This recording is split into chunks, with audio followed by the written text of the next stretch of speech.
Scott et Zelda Fitzgerald sont l'un des couples les plus mythiques de la littérature. On nous raconte souvent leur fête démesurée où le champagne coule à flot, mais on nous parle peu de leurs secrets, et surtout de la mystérieuse inspiration derrière Gatsby Magnifique, c'est-à-dire Zelda et son journal intime.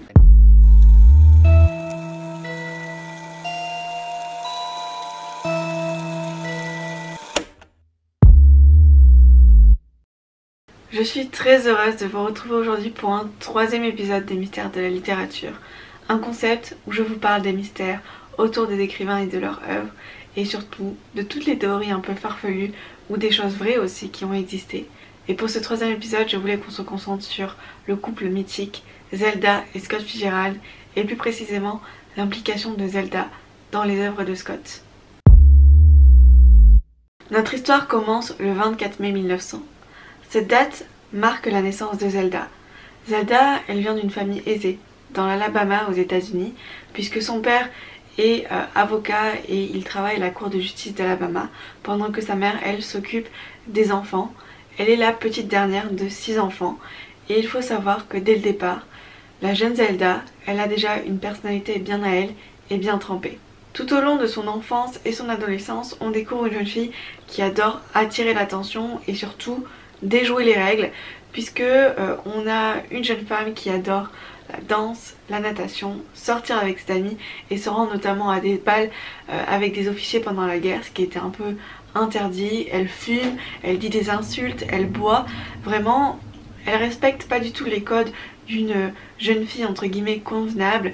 Il y a même une rumeur qui raconte que elle faisait exprès de se baigner avec un maillot de corps, un maillot de bain cher, pour faire croire aux habitants de la petite ville de Montgomery où elle habitait qu'elle se baignait nue. Zelda est donc une jeune femme avec un caractère déjà très indépendant qui ne ressemble en rien aux jeunes filles de son âge, puisqu'elle rêve de quitter la petite ville de Montgomery pour mener la grande vie à New York. Et il se trouve qu'elle rêve aussi du prince charmant, etc. pour pouvoir avoir cette vie un peu de rêve. Et c'est là qu'elle va faire la rencontre de Scott Fitzgerald. C'est durant la Première Guerre mondiale, lors d'une soirée dans un country club, que Scott et Zelda vont se rencontrer pour la première fois. Et ça va être le coup de foudre au premier regard. Sauf que, après cette rencontre, Zelda, elle, va continuer à fréquenter d'autres hommes, ce qui va beaucoup déplaire à Scott. Donc déjà, ils vont commencer à nouer une relation compliquée, voire toxique, mais ça ne les empêche pas de devenir le couple idéal, le couple qu'on voit au cinéma. Et c'est avec ce début de relation un peu mouvementée que Scott termine l'écriture de son premier roman, L'Envers du Paradis, qui malheureusement pour lui ne rencontre pas entre guillemets l'effet escompté dès le départ auprès des éditeurs, puisqu'il essuie quand même pas mal de refus. Pourquoi je vous parle de L'Envers du Paradis? Parce que c'est déjà l'un des romans marquants en fait pour le couple, puisque Scott a commencé à l'écrire avant sa relation avec Zelda, mais la chose importante à savoir, c'est qu'il a réécrit, il a eu beaucoup retravaillé pour inclure un personnage basé sur Zelda. Donc très rapidement, Zelda a commencé à avoir une certaine implication dans l'écriture de Scott. Scott lui donnait à lire ce qu'il écrivait, elle lui donnait son avis. Et à côté de ça, Zelda lui donnait l'autorisation de lire son journal intime, puisque Zelda, depuis toujours, elle écrivait ses pensées les plus chères, les plus intimes dans un journal que Scott a commencé à lire et aussi à exploiter, à la fois pour créer ses héroïnes, mais aussi pour insérer directement des extraits un peu copier-coller dans son roman. En 1920, le couple déménage à New York et ils se marient. Et c'est là qu'ils vont incarner cette jeunesse un peu dorée d'Hollywood, parce que ils sont beaux, ils sont jeunes, ils sont talentueux, et c'est là vraiment que le couple Scott et Zelda vont incarner ces icônes des années 20, cette jeunesse dorée, ce couple qui va faire la une de la presse et des magazines, où vraiment voilà, il y a une illustration de l'American Dreams, d'Hollywood, des paillettes. Entre temps, vous l'imaginez bien, Scott va publier son premier roman, ça va être un succès immense, si bien qu'ils vont mener une vie de roi, sauf que à force d'accumuler des fêtes démentielles, ils vivent au-dessus de leurs moyens, ils mènent une vie vraiment extrêmement huppée, où vraiment la vie est une fête. Et très vite ils vont se retrouver à sec, et Scott va devoir très vite se replonger dans l'écriture de son second livre. Et malheureusement, c'est à ce moment-là que le couple iconique, idyllique que l'on connaît commence à se détériorer. Pour Zelda et Scott, c'est le début du désenchantement et le mariage ne devient qu'une illusion puisque vous imaginez bien que l'excès de fêtes, d'alcool, de drogue, de sexe commence à faire des dégâts dans le couple en plus de leurs soucis financiers. Et c'est là que ce couple, à l'image parfaite d'Hollywood, commence à s'étioler et que la relation toxique entre Scott et Zelda devient de plus en plus visible. Elle existait déjà en début de relation, mais là c'était vraiment hyper intense. Scott tombe peu à peu dans l'alcoolisme et surtout les deux font preuve d'excès, d'infidélité et vraiment il y a des disputes immenses et des gros pétages de plomb, notamment lors de fêtes, etc. dû à l'alcool, à la drogue, etc. Vraiment, c'est une relation qui commence à dégénérer de manière graduelle et malheureusement, ça va encore plus s'intensifier à propos de l'écriture. Zelda, qui jusqu'à présent appréciait énormément ce jeu un peu d'écriture à quatre mains où elle était la muse de son mari, où vraiment elle servait d'inspiration pour les héroïnes de Scott et aussi son journal intime servait vraiment de base d'inspiration où elle reprenait des extraits. Jusqu'à présent elle était flattée, mais au fur et à mesure de cette relation elle va commencer par éprouver certaines réserves. En 1922 sort le deuxième roman de Scott qui est Les Heureux et les Damnés et il se trouve que très rapidement Zelda va décider de faire un commentaire dans la presse à propos notamment de l'utilisation de son journal intime dans ce roman qui va déjà éveiller un peu les soupçons, en tout cas montrer un peu ce qu'elle peut ressentir à propos de l'appropriation de son talent et la possibilité de plagiat puisqu'elle dit « Il me semble que j'ai reconnu sur une page un extrait d'un vieux journal intime qui a mystérieusement disparu plus de temps après mon mariage, ainsi que des fragments de lettres qui, bien que considérablement modifiés, m'apparaissent vaguement familières. En fait, Monsieur Fitzgerald, je crois que c'est ainsi qu'il écrit son nom, semble penser que le plagiat commence à la maison. » Donc on voit vraiment déjà dans ce commentaire une certaine rancune de la part de Zelda, le fait que Scott a bel et bien emprunté des pages entières de son journal, cette fois sans lui demander, j'ai l'impression, l'autorisation, et en a tiré tous les avantages sans donner de crédit à sa femme et dire aussi bien qu'elle a participé à la création de cette œuvre. Donc on voit déjà une première session du couple de manière publique. Ce qu'il faut savoir, c'est qu'il y a aussi un événement qui peut laisser penser que Zelda s'est montrée de plus en plus réfractaire à l'utilisation de son journal intime. Il se trouve que Scott, pendant l'écriture de ce deuxième roman, avait beaucoup plus de mal à l'écrire, beaucoup plus de mal à replonger dans l'écriture, et bien entendu, quand on commence à dépenser des cents et des mille, notamment de son avance, l'éditeur va commencer un peu à s'inquiéter. L'éditeur rendait souvent visite à Scott et pour essayer un peu de savoir comment il avançait dans son roman, et il se trouve que Scott, pour un peu noyer le poisson, avait l'habitude de montrer notamment le journal intime de Zelda pour montrer un peu la base de son inspiration, et c'est là qu'un premier problème a surgi et que la jalousie maladive de Scott a fait son apparition. En lisant le journal intime de Zelda, l'éditeur de Scott est conquis. Vraiment, il a qu'une idée en tête, c'est de retravailler tout ça avec Zelda et de le publier. Sauf que, Scott ne l'entend pas du tout de la même manière. Il se montre très rapidement jaloux et catégoriquement, il interdit l'éditeur de publier le journal intime de Zelda en prétextant que c'est un journal qui est son inspiration, qui a été son inspiration pour ses précédents romans et surtout l'inspiration pour ses prochains, donc comme quoi ce journal en tout cas lui appartient, qu'il est un peu le propriétaire en tout cas des droits de ce journal, et puisque c'est sa source d'inspiration, il interdit la publication de ce journal. et eh bien il va avoir gain de cause puisque ce journal ne sera jamais publié. À ce moment-là, Zelda va recevoir de plus en plus de demandes pour écrire des romans et des articles dans des journaux, ce à quoi Scott eh bien, est de plus en plus réfractaire et ça va de plus en plus l'irriter. Il est contre l'idée que sa muse, l'inspiration en tout cas qu'elle peut lui donner, et de plus en plus d'opportunités pour elle aussi écrire sur des sujets un peu semblables à lui, ou en tout cas écrire aussi sur des sujets similaires en termes d'inspiration, etc. Et donc c'est à ce moment-là que eh bien, leur relation va se détériorer de plus en plus. Autour des années 1924, le couple va partir en Europe et c'est là-bas que Scott va faire la rencontre d'Hemingway. Et c'est une rencontre importante qui va marquer une nouvelle rupture dans le couple puisque Scott va nouer une relation très fusionnelle avec Hemingway. Vraiment, ça va être un peu une sorte de mentor, une nouvelle inspiration pour lui. Et Zelda va exprimer une énorme jalousie, elle va faire une énorme crise de jalousie. Elle va même jusqu'à soupçonner que Scott et Hemingway aient une relation. Et malheureusement, ça va pas aider l'état du couple et à côté de ça, on va avoir un Scott qui va continuer à utiliser de plus en plus les journaux intimes de Zelda pour construire ses héroïnes.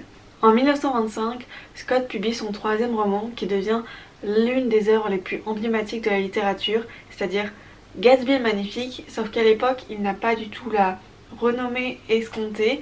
Si vous êtes fan de cet ouvrage, il y a plusieurs entre guillemets citations, phrases qui sont très connues et reconnues, qui reviennent souvent quand on analyse l'œuvre, et il trouve que l'une d'elles est une reprise mot pour mot de ce que a dit Zelda quand elle a accouché de leur fille, quand elle était un peu dans les vapes, qu'elle délirait à moitié, qui est la fameuse phrase « J'espère qu'elle est belle et idiote ». Une belle petite idiote. C'est l'une des phrases que va dire Daisy dans le roman, donc on voit vraiment que malgré la relation toxique qu'ils entretiennent, Scott va vraiment garder jusqu'à la fin de sa vie Zelda comme l'une de ses muses principales, si je puis dire.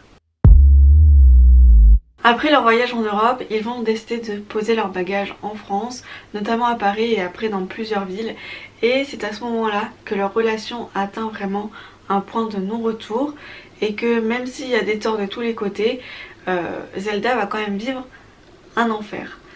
Tout commence quand, eh bien déjà, ils vont vouloir essayer d'avoir un deuxième enfant et Scott veut à tout prix avoir un fils. Vraiment, c'est une question entre guillemets de vie ou de mort pour lui parce que pour l'instant, ils n'ont qu'une fille et ils n'auront qu'une fille. Et il va à tout prix avoir un garçon pour avoir un héritier,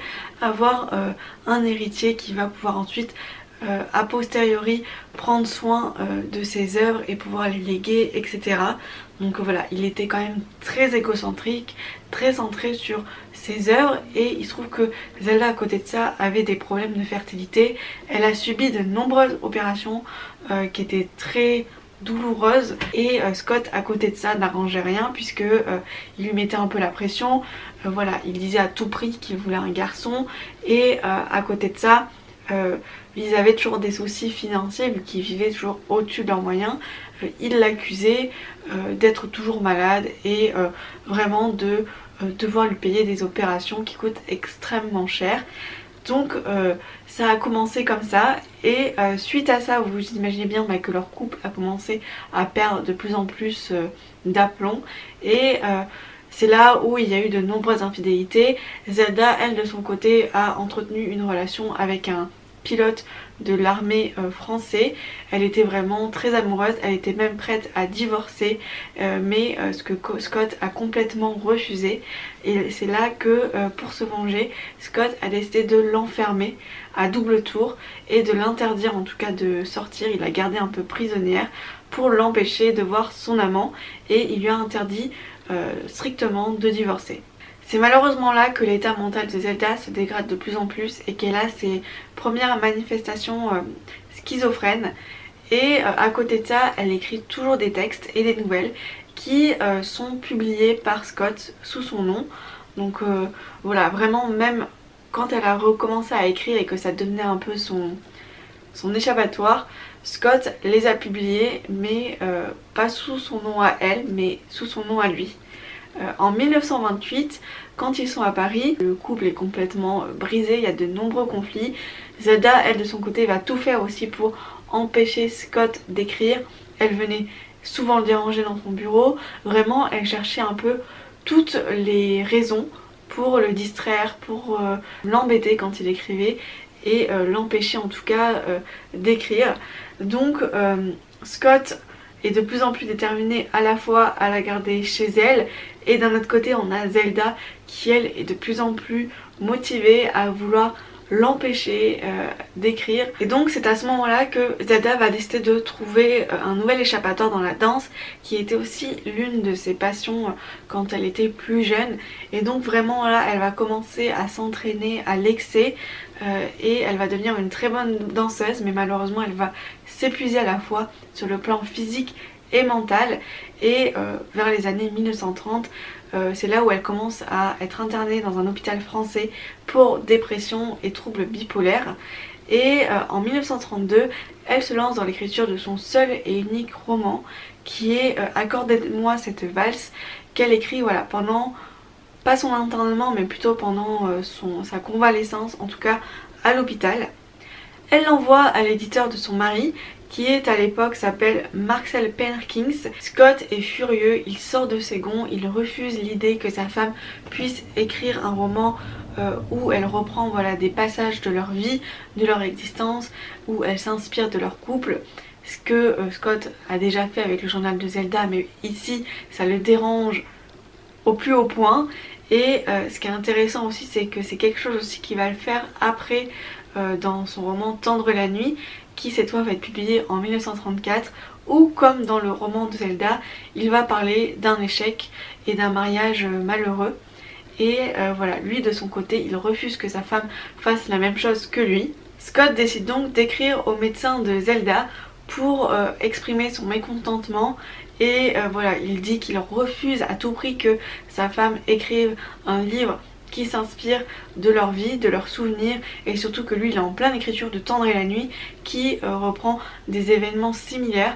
Donc il refuse à tout prix que Zelda écrive sur ça, et il va la forcer à réécrire son roman, ce qu'elle va faire. Finalement le roman de Zelda, Accordez-moi cette valse, va être publié en 1932 et en petits exemplaires, et ça va vraiment marquer la fin du mariage entre Scott et Zelda, la fin de ce couple, puisque Scott de son côté va décider de partir à Hollywood pour devenir scénariste, et il va tout de suite, eh bien il va pas se remarier, mais il va entretenir une relation avec une éditrice, quelque chose comme ça. Zelda, elle de son côté, va retourner un moment chez ses parents, mais elle va connaître de nombreux épisodes dépressifs et des troubles bipolaires. Donc en 1936, elle va être internée dans un hôpital psychiatrique où elle va connaître des traitements honteux et vraiment extrêmement durs, douloureux. Que c'est à l'âge de 47 ans, en 1948, qu'elle va mourir dans un incendie, puisque un incendie va se déclencher dans l'hôpital, et vu qu'elle était, comme tous les patients, attachée à son lit, et bien malheureusement elle est morte dans l'incendie. Donc c'est vraiment une fin tragique pour Zelda. Et d'un autre côté, Scott va être quand même affecté par la mort de sa femme, et lui aussi va sombrer peu à peu dans l'alcoolisme. Donc on a vraiment un couple qui a incarné une jeunesse dorée qui va se terminer en fin tragique et extrêmement triste. En conclusion, donc, est-ce que Scott Fitzgerald a plagié le travail de sa femme Zelda? C'est difficile de répondre à cette question, puisque y a quand même des torts dans les deux côtés. Comme vous avez pu le voir, c'était un couple extrêmement toxique. Après, moi ce que je regrette, c'est que on ignore encore aujourd'hui, et on parle peu de l'implication que pouvait avoir Zelda dans la création des héroïnes de Scott, et surtout la création d'œuvres qui sont devenues majeures et hyper reconnues aujourd'hui, comme L'Envers du Paradis ou Gatsby le Magnifique, alors que eh bien, il y a carrément des extraits de son journal qui ont été tirés. Donc même si voilà, Zelda a été une muse, une inspiration, et que Scott garde quand même l'écriture de ses romans, de l'intrigue, de la narration, etc. On peut pas nier l'implication de Zelda et je pense qu'elle aurait au moins pu être citée ou au moins être un peu une sorte de co-autrice si je puis dire. Ce que je regrette aussi c'est que c'était quand même une femme de lettres très progressiste pour l'époque et c'est encore une femme dont on connaît peu de choses, qui est peu abordée aujourd'hui à l'école ou dans les universités, ce que je trouve assez regrettable. Et ce que je peux dire c'est que cette histoire nous montre bel et bien quand même que Scott Fitzgerald avait quand même un ego surdimensionné et qu'il refusait à tout prix de se voir éclipser la vedette par sa femme. Vraiment il voulait être je pense la star, le héros du couple et il avait peut-être aussi peur de sa réputation ou peur du déclin de son notoriété par le fait que sa femme pouvait soit être plus populaire que lui en tant qu'autrice ou le fait qu'elle tisse entre guillemets un portrait peu flatteur de lui dans ses romans, en tout cas par le biais de ses personnages. Voilà un peu pour cette histoire, j'espère que vous avez pu apprendre beaucoup de choses.